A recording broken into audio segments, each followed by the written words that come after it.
everybody. Welcome back to Music History Week 5 of e-learning. For those of you who sent me emails and messages wishing me well, I really appreciate that. Obviously, I am back this week with another video for you guys. Last week was pretty rough. I got pretty sick. I tested negative for coronavirus, but I also tested negative for the flu and for strep, all of which I kind of had symptoms of. I still don't feel great. I still have intermittent fever every now and again, and kind of a weird cough, but I never got like the super bad respiratory stuff. So even though I tested negative, I'm kind of treating it like I had it just in case. So I don't know. It's been kind of a rough week health-wise, but I hope all of you are doing well, and I hope all of you are feeling okay. This week we're going to get into one of my favorite topics to teach about, which is hip-hop and rap, and the history of where this came from, this music that is basically completely dominant now on the pop music scene, where it came from, the instruments associated with it, and the history behind it, all of which is completely fascinating, and I think you're going to really enjoy this.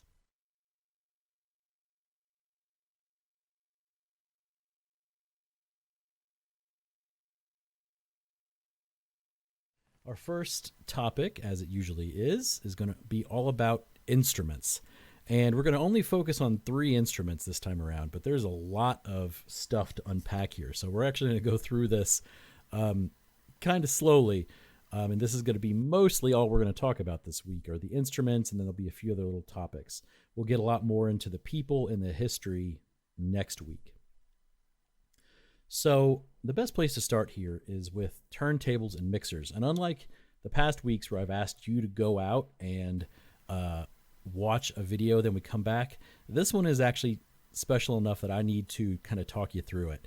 So because of that, this video is probably going to end up getting a copyright strike because I don't own the video that I'm about to play inside of this. But it's okay. This video is educational. Right.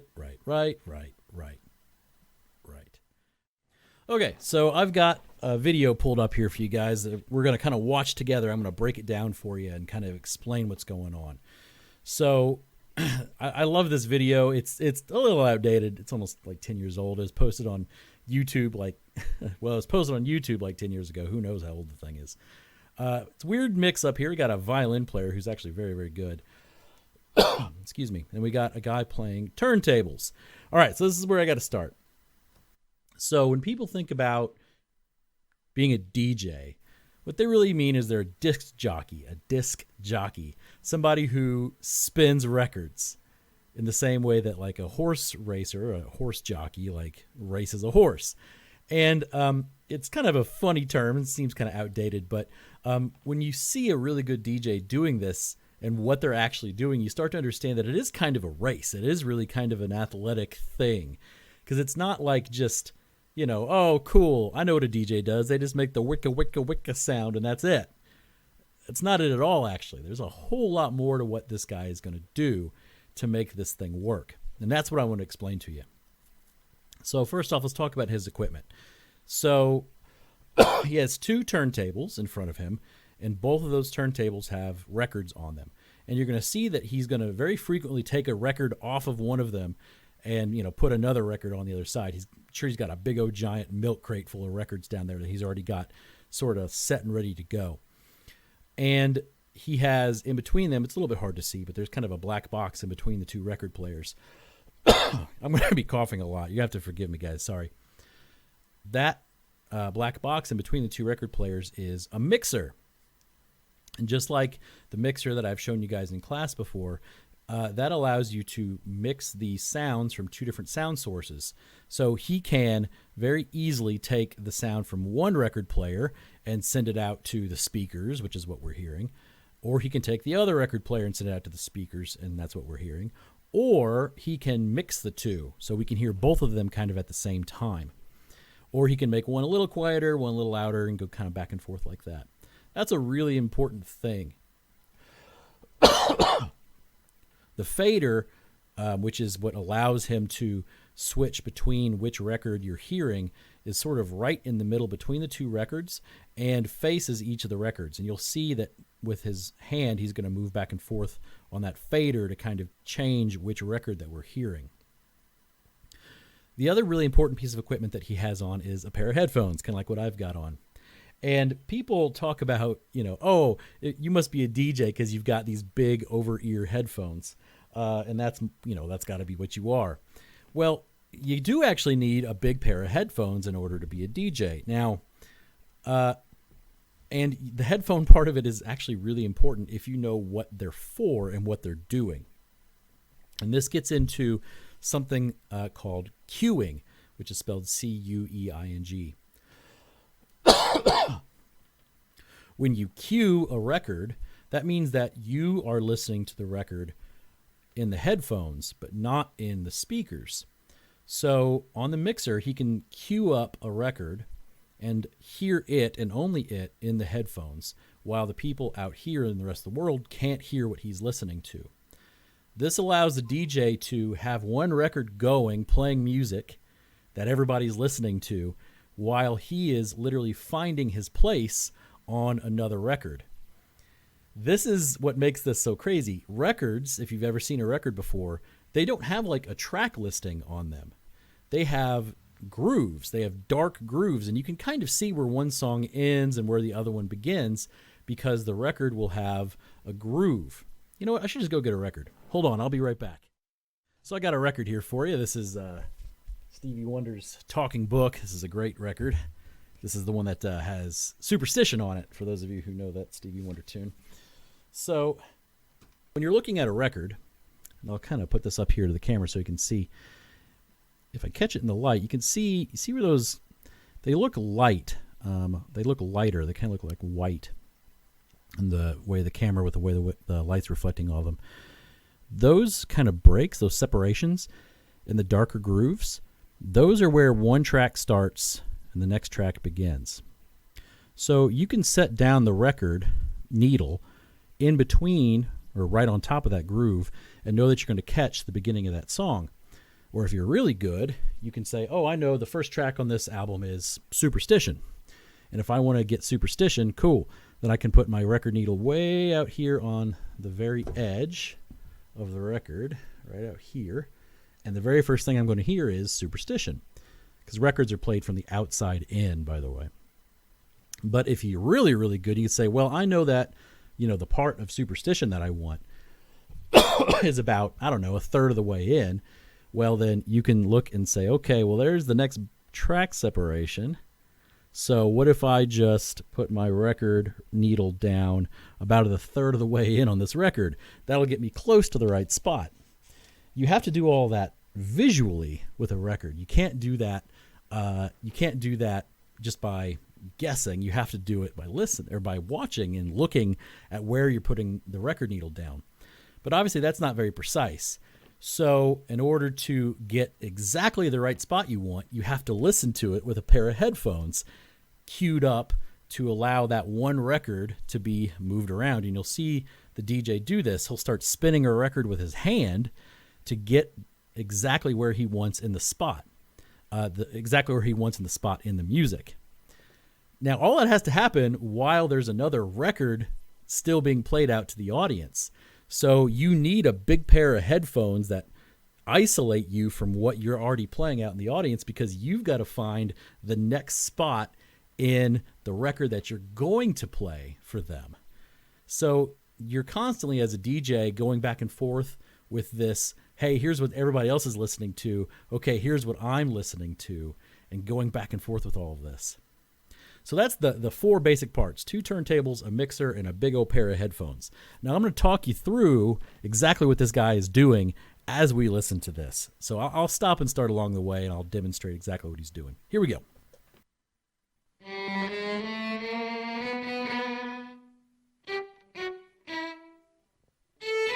you can see him, he's queuing up. He's making sure that he's exactly in the right spot, and he's going back and forth on the record to make sure he's right there and ready.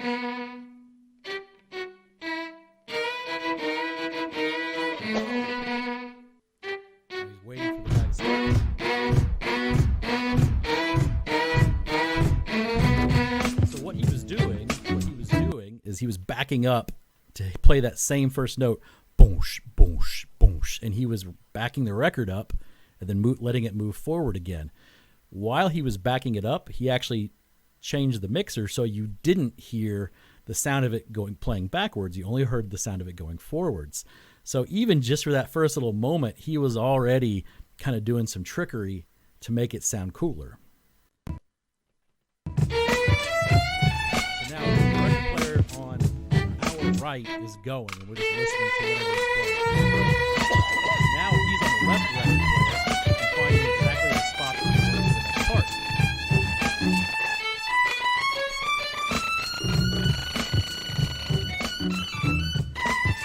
He's found his cue. He's found the spot it looks like. Yep, getting queued up.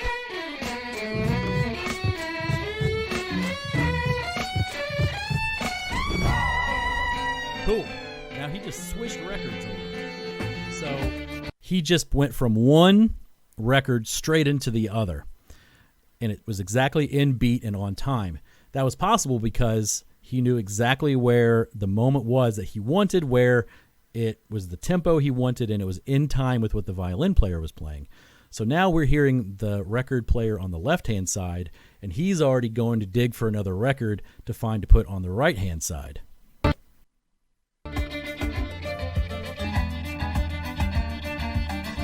Record down. He's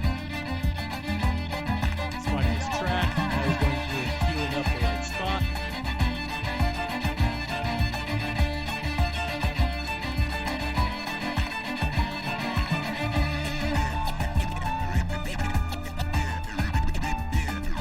So now you get the kind of classic scratching sort of thing. This is only one word on this record that this guy is after. It's just the word yeah. And if you listen really carefully, you can kind of hear that he's just saying yeah. And there's something about that yeah sound on that record that this guy likes. So he's got just the word yeah found on that record, and he's with his other hand going back and forth between the two records that are playing. So you hear the beat, like the main sort of pulse from the record player on the left, but then you get that yeah with the scratching sound from the one on the right. And he can play back and forth between the two, and you get some of the backup sounds and everything. It's like classic scratching. This is the kind of thing that you think about when you're a DJ, like when you think about DJs doing, but you miss everything else around it. All right, let's go back and listen.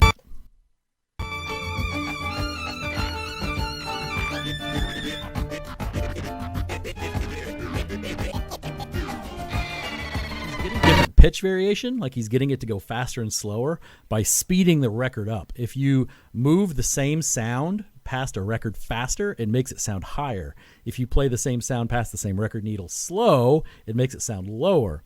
So he's getting all that variation in frequency by high and low by playing the record fast and slow with his hand, by moving it fast and slow across the record needle. It takes a lot of skill to be able to play it and make it like into a melody. But that's all the record was for. It was just for the word yeah, and now it's gone. One more of that.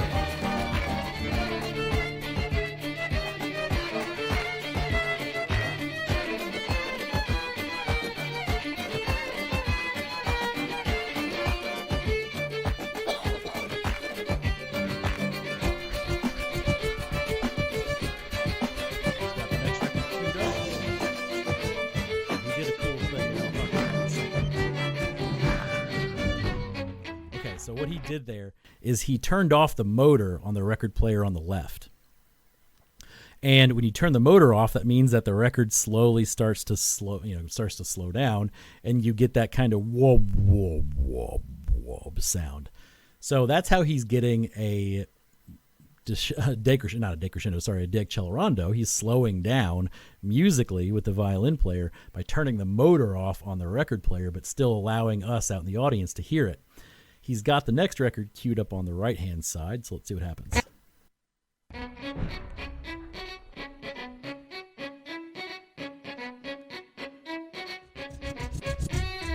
So there's that same thing where he's messing with how the way it starts, and running it back and forth.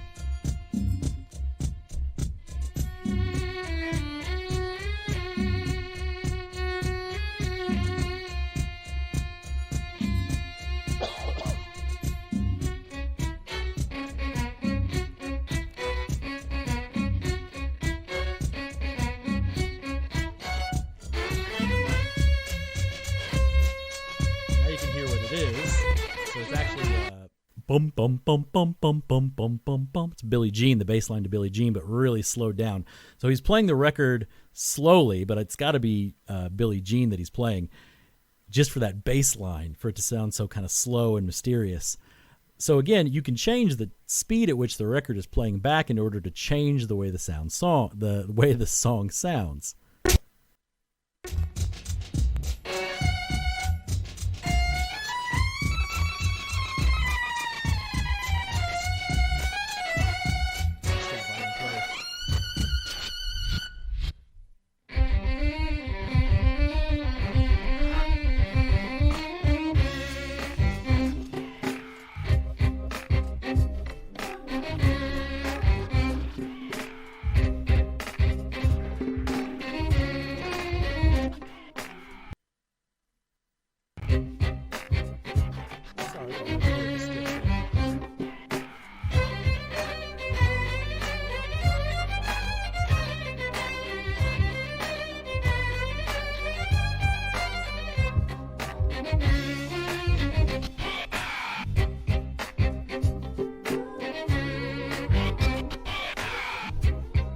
So he's getting that, he's doing just a little intercut there with the ooh-ah sound from the other record.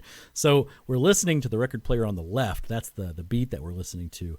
And the one on the right is just playing that ooh-ah, which he just keeps backing up to play over and over again to kind of interject musically. It's a cool little effect.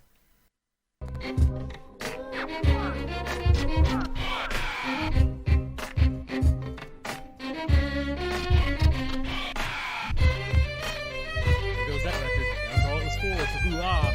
The next record figured out, get it tracked, he's queuing it around to find the right spot. He just killed the left turntable. So it's just the violinist here.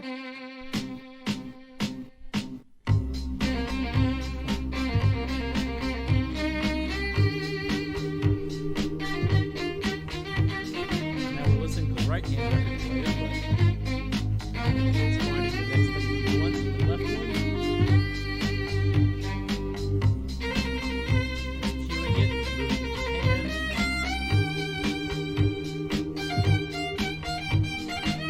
He's got a spot now, he's just waiting for the moment musically.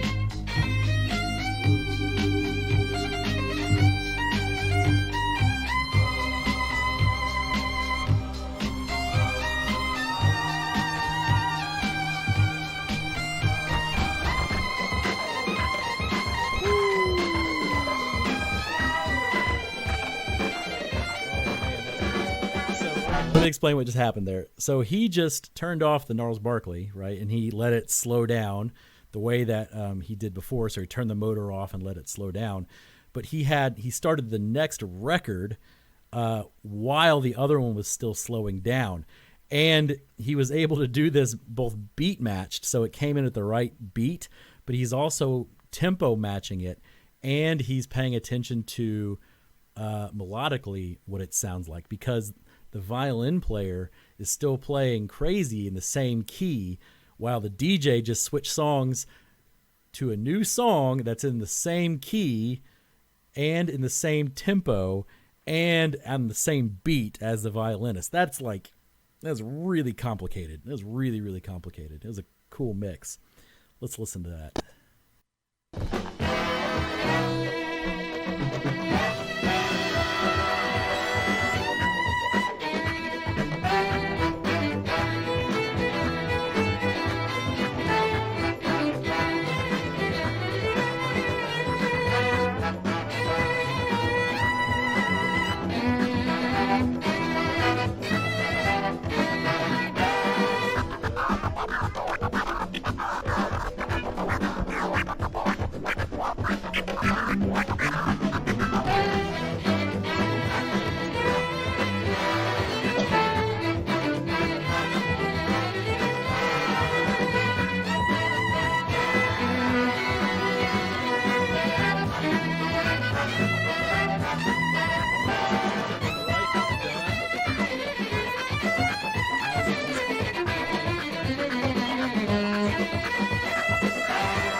I'll put a link to this down in the description if you want to watch us all the way through on your own now that you kind of know what's going on.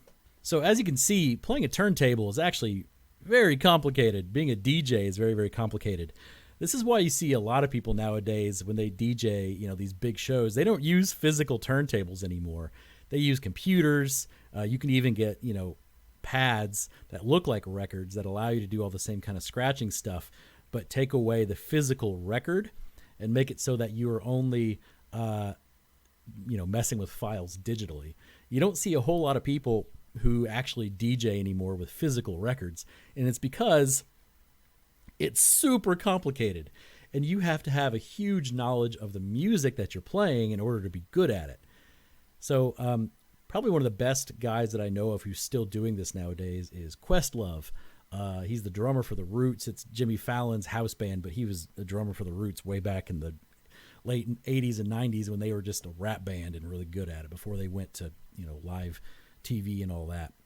But he still does on occasion live streaming of DJ sessions, and he does it all on record. He still does it on records, and it's wild. And he's talked about before how complicated it is and how many weeks in advance he has to plan the kind of shows that he's doing, because he is going through his record collection and just listening to everything and taking crazy notes about, oh, they say the word yeah, 30 seconds into this one song, and that yeah sounds really cool against this other kind of beat that we've got in this other record over here. Oh, okay, this song is in this musical key, it's at this tempo, it's got this kind of feel to it, and how is it going to work if I mix it with this other song over here? Like, it takes weeks sometimes of planning to be able to put something together like a live show where you're just constantly running between songs and mixing them together in a way that's, cool and interesting and exciting for people to listen to. It takes a huge amount of practice and a lot of work and a huge music collection to be able to draw upon to do all that stuff. This isn't like somebody putting together a Spotify playlist. People think, oh, I'm going to DJ, my friend's party and I'll put together a Spotify playlist. That's not really DJing, not like what it used to be, where these guys had to come into a party with a giant crate of records and be able to mix them all together in a way that was cool and interesting. And we'll get into how that happened and why that idea of a guy showing up to a party with a crate full of records is historically where hip-hop came from. We'll get to that next week. All right, so the next stuff that we're going to talk about, the next instruments we're going to talk about, are sort of variations upon this theme of a turntable. With a record, you can make something new out of something that existed previously, right? That DJ we just saw mixed a bunch of songs together, had a violinist who wanted to play with a bunch of things, and even though the DJ was playing old pre-existing records, he made something new. This idea of recontextualizing older stuff in a new way is why I think that records and a record player and a DJ are instruments. And I'll get some people who fight me about this. I've had conversations with teachers before who are like, no, being a DJ is not the same thing as being a musician. And yeah, it is. It's kind of a bunch of crap. Of course it is. Now, is it the same as putting together a crappy Spotify playlist? No, that's not the same thing. But I don't really think that's a DJ either. It's my own thing. But somebody who is able to take a crate full of records and make something new and exciting and something that only exists in that moment, yeah, I think that's like playing an instrument. And I think it takes the same kind of skill and dedication and knowledge that playing an instrument requires. Now, are there a lot of people who are really good at that? No. Are there people who are making money off of that skill? A few nowadays, sure. But in the 70s, when this stuff was big, it was an instrument. And it was an instrument that caused an art form. And it caused a bunch of other things to happen too. So turntables were really just the first time that somebody could recontextualize an older medium, like older music, and turn it into something new and interesting. But lots of things have come since then. And one of those things is the sampler. So at this moment, I've got 3 videos that I want you to watch. One of them is entitled Fairlight. One of them is entitled MPC3000, and one of them is entitled Modern. I want you to go through and watch each of these 3 videos. Come back and we'll talk about how amazing a sampler is.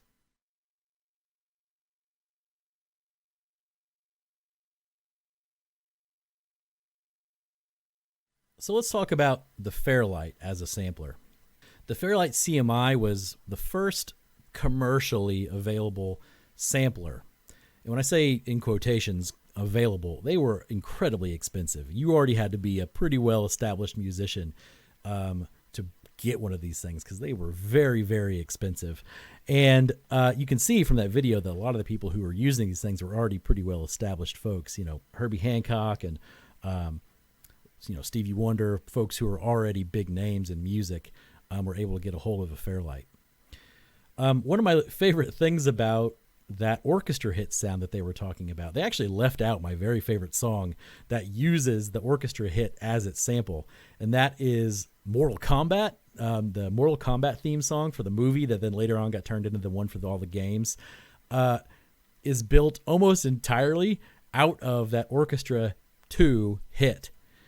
And that Orchestra 2 hit that, like you just learned in the video, is actually sampled from Igor Stravinsky's Firebird. So if you remember way back, I guess it would have been in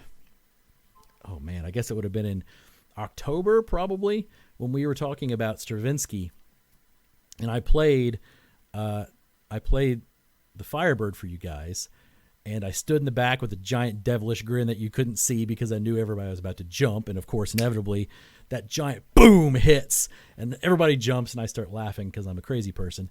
If you remember that moment from class. And I said something cryptic like, don't worry, that moment's going to come back later on. This is that moment.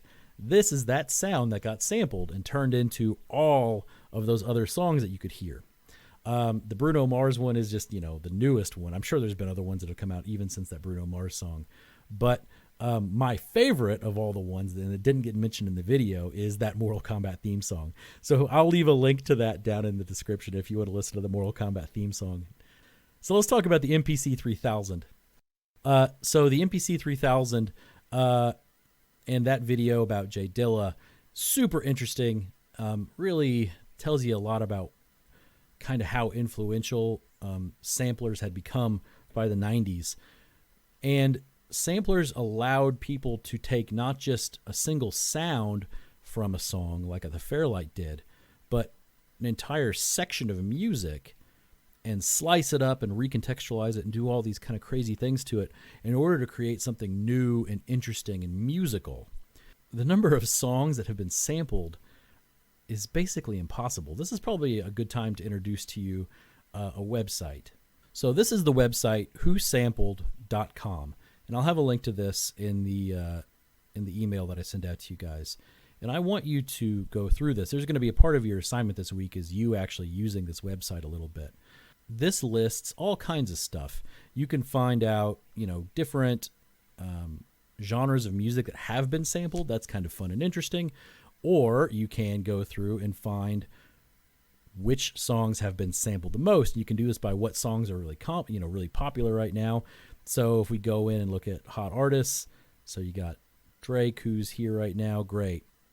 And you can go through a bunch of Drake songs and find out exactly what songs have either sampled him or, more often, what songs were sampled in the song. So you can see here that Hotline Bling by Drake sampled Why Can't We Live Together by Timmy Thomas from 1972. Okay, that's pretty specific, but this actually will go through and play those two songs for you so you can hear them back and forth. So the sample appears at 20 seconds, so we can jump to that moment in the song.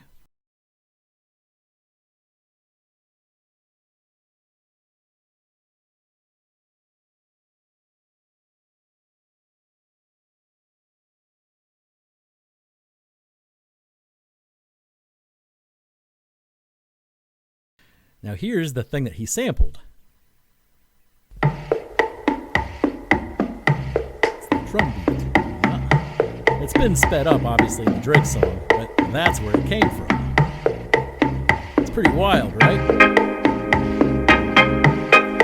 In order for these two things to happen, that means that somebody who produced this song for Drake, probably not Drake, had to go and know this super obscure Timmy Thomas album and know that it had this very kind of specific sound that would sound awesome for the beginning of this Drake song. That's pretty wild. What's even more wild is that somebody went through and figured out exactly where it came from and then listed it on this website. And that's what this website does, is it allows you to see exactly who sampled what. It's pretty amazing.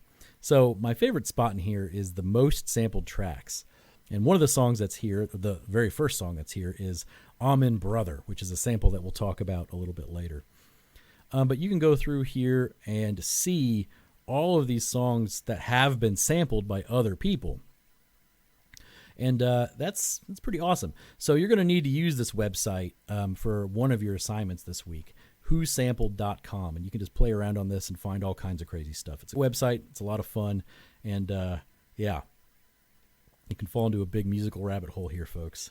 All right, so the next video here is the modern sample video. And when I say modern, I should have put that in quotations because that video is also about 10 years old. It's Madeon back in 2010 doing a pretty famous remix of a bunch of, at the moment, famous pop songs. And the instrument that he was playing there was what's kind of generically called a control surface. A control surface has a whole bunch of buttons. I think that one was an 8x8, so it has 64 buttons on it.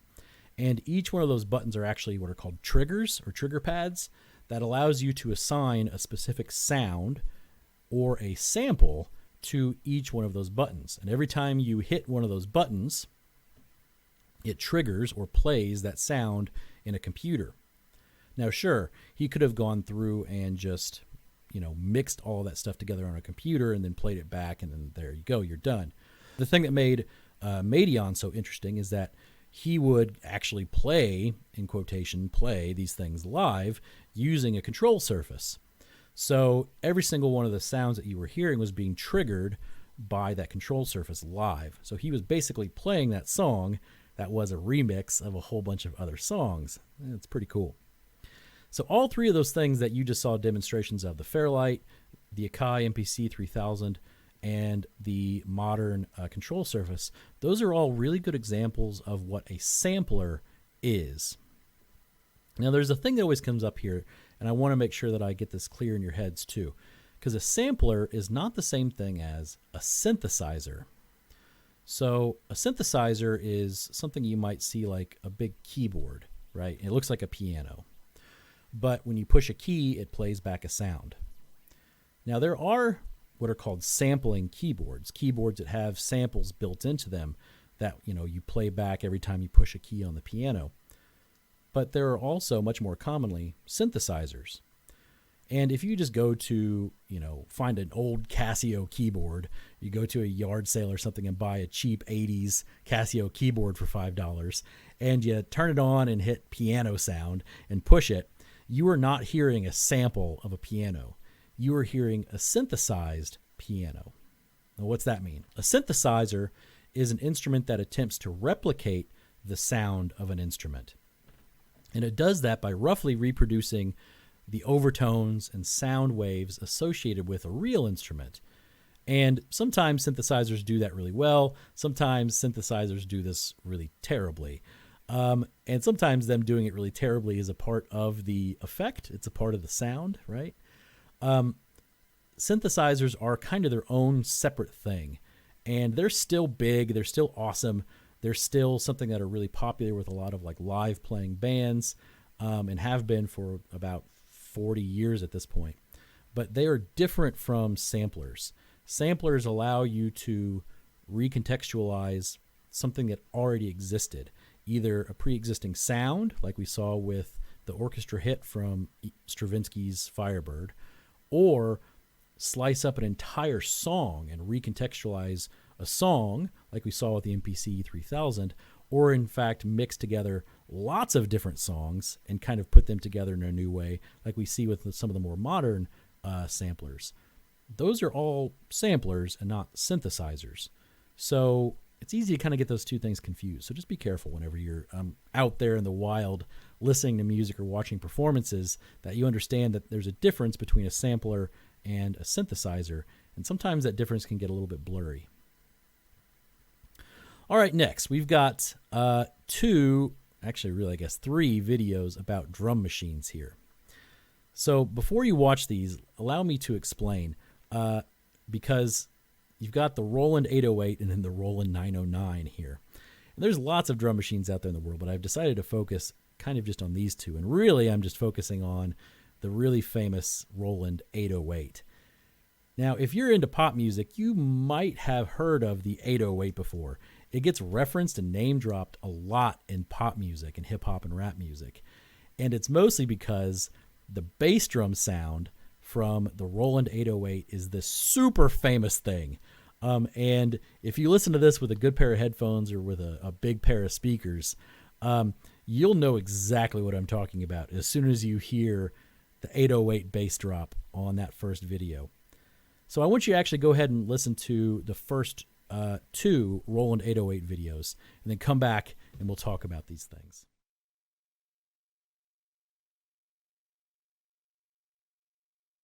So I hope you enjoy those two videos. The Roland 808 is a familiar sound, even if the instrument itself is very kind of outdated looking. And depending on what kind of music you listen to, you're either super familiar with this sound or you're vaguely familiar with the sound. There's basically no other option, because you've heard it before, certainly, or at least a part of the Roland 808 sound you've heard before. And it's probably the bass drum sound. And I'm sure a lot of you, when you listen to that, you're like, oh, wait, that bass sounds like awesome. And yeah, it does. It's big and fat, and it just kind of makes you want to dance. And, or at least, move around a little bit. The Roland 808 was designed by the company Roland, which is an electronics and music manufacturer. They're still around, by the way. You can buy lots of Roland stuff. It was designed by them in the very late 1970s, and it was designed to be a drum machine. Now, what's a drum machine? A drum machine is, as its name would suggest, something that allows a non-drummer to create drum tracks. It's a machine that does what a drummer does. Now, in the Now, when a drum machine came out, a lot of drummers started really freaking out about this, because there was now all of a sudden a machine that could always play in time and never make a mistake, and could be what's called sequenced, or music could be written for it, by somebody who had no idea how to play the drums. And in fact, you could write things on a Roland drum machine that couldn't be played by a human. A lot of drummers viewed the drum machine as the end of their career. Now, fortunately, it wasn't. Well, in some ways it wasn't. In some ways it was. We'll come back to that in a second. But the drum machine did signal an important time for musicians, when all of a sudden they realized that they could be replaced by technology. Not replaced by somebody better, not replaced by somebody who could play the part faster or could play it more accurately in the studio, but just replaced out and out by a musician, because somebody else could write the drums and they could do it faster and cheaper, and they didn't have to pay for you and all your stuff to get set up on stage and play every night. Instead, it could just be somebody else who sequences a bunch of things in a drum machine, and then the main performer can just push a go, and there's the drums. This freaked drummers out, and it caused a lot of concern for a lot of different folks. Now, one of the saving graces of well, I guess I should say the saving graces, but also kind of the things that made it bad, is that the Roland 808, as awesome as it is, doesn't actually sound like a real drum set at all. That ding ding ding ding ding ding ding ding ding ding ding, that like that super like 80s sounding cowbell that you hear in a lot of those songs, that sound like was kind of cool at the time, but now is sort of dated. And there's not really a way to change that, The Roland 808 allows you a little bit of musical flexibility. You can kind of change the snare sound. You can kind of change the bass drum sound. You can sort of change how long and how short they all are. And you can change where they're placed. But you can't change the sound itself. And it doesn't sound all of that realistic. And eventually it kind of gets repetitive and boring. And you might even have noticed that yourself whenever you're listening to that first video, that, wow, these are some cool beats that these guys are creating, but they all kind of sound the same. Some people like that. Some people get kind of bored by that. And that was sort of a saving grace early on, is that, hey, these drum machines, sure, they can play a lot of cool things, but they can't sound as different as a real actual drummer can. And that's was the thing that kept a lot of drummers working. But the one aspect of the Roland 808 that still persists is that bass drum sound. And nowadays it exists mostly as, ironically enough, a sample. And you run across this all the time, where, you know, Kanye West wrote an entire album called 808s and Heartbreaks, where pretty much the only bass sound, not bass drum sound, but bass sound that you heard was a sampled Roland 808 that had been pitch shifted. It had been either made to be high pitched or low pitched and used as both a bass drum sound, but also as like the underlying bass instrument in a lot of the different tracks on that entire album. And you hear this all the time, where people will take the sound of a Roland 808 bass drum and will retune it in order to make it sound different. You can hear entire runs of 808 bass drums. All right, go ahead and watch the next video, which is about kind of the upgraded version of the 808, the hilariously creatively named 909. Give that a watch.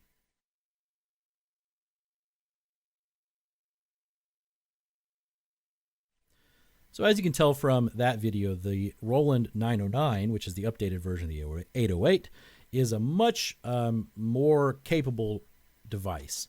It was able to record different sounds, so it had a lot more preset sort of drum machine sounds, but still allowed a non-drummer to sequence drum sounds.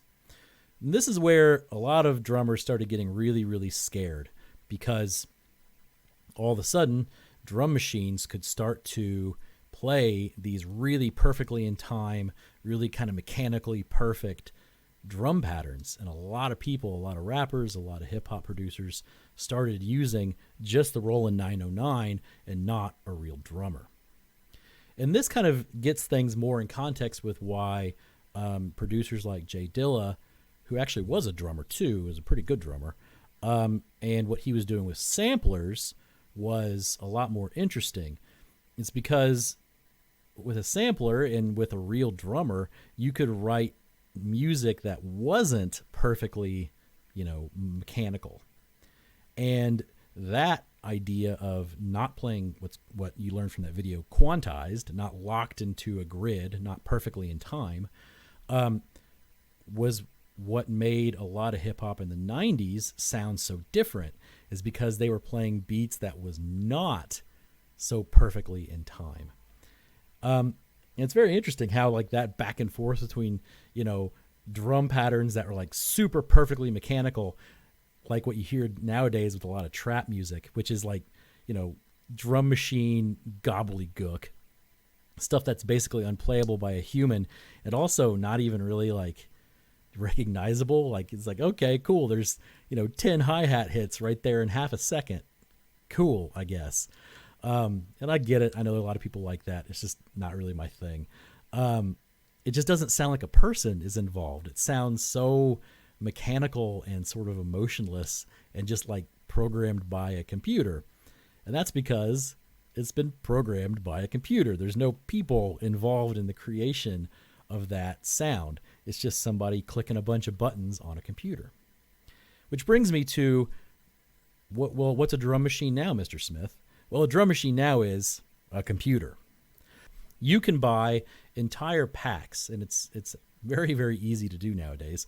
You can buy what are called instrument sample packs, or sometimes called VSTs, virtual instrument libraries or sound libraries, that will allow anybody with a really simple computer program to have incredibly well-recorded drum sounds available to them. And they can very, very easily sequence, just in the same way that a Roland 808 or 909 could, sequence a drum sound, but have it played back by a sampled drummer, which means that you get the sound of a real drummer, but being played without an actual drummer, being played by a computer.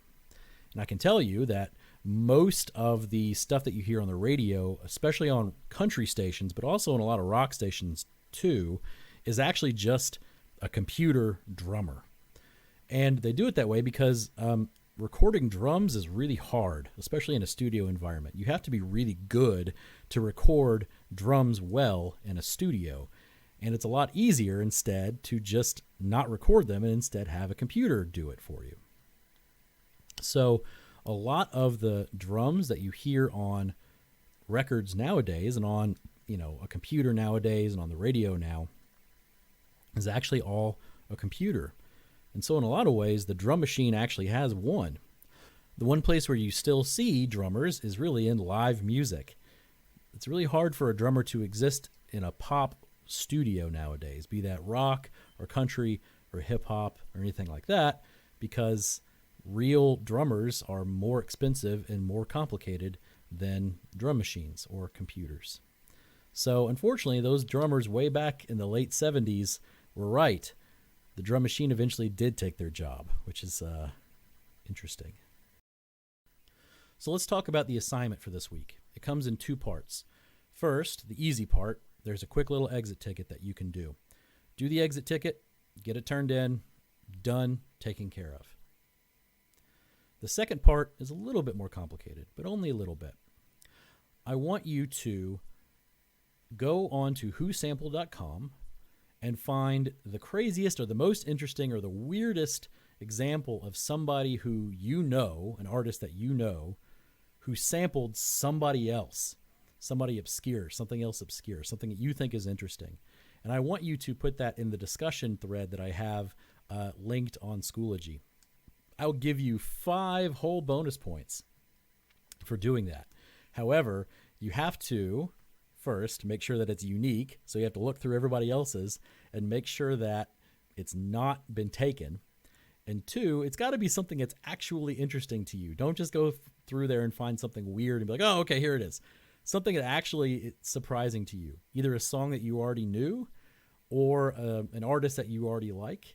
And you find out that, oh man, they sampled this other thing that I already liked. It needs to be something that you have a connection with, not just some random collection of music. So if you do that before next week, then I will give you 5 bonus points. Merry Christmas. So if you did not get your paper from last week done, that's okay. You can still turn it into me for full points. Just make sure you get it submitted to me as soon as you get it done. I'd rather it be good than on time. Okay, so really spend the time, do a good job on the thing, and get it done correctly. Don't just go through the motions. It's going to take me a while to grade these, by the way. I'm going to put a grade into the grade book for you so you get credit for it. But I'm going to go through and read all of these, and it's going to take me a while to get it turned back into you. So, be patient with me while I'm still physically recovering and trying to read through, 70 3-page papers. It's going to take me a bit. But I'll get it done, and I'll get those things turned back into you guys. So I hope you guys stay safe this week. I hope that everybody is getting outside and enjoying things as best they can. Remember, stay safe. Remember, you do not want to get this thing. If it's what I had, it sucks. If it's not what I had, it still sucks. Don't get this if you can help it. Be smart. Make good choices, friends. I'll see you next week. Bye-bye.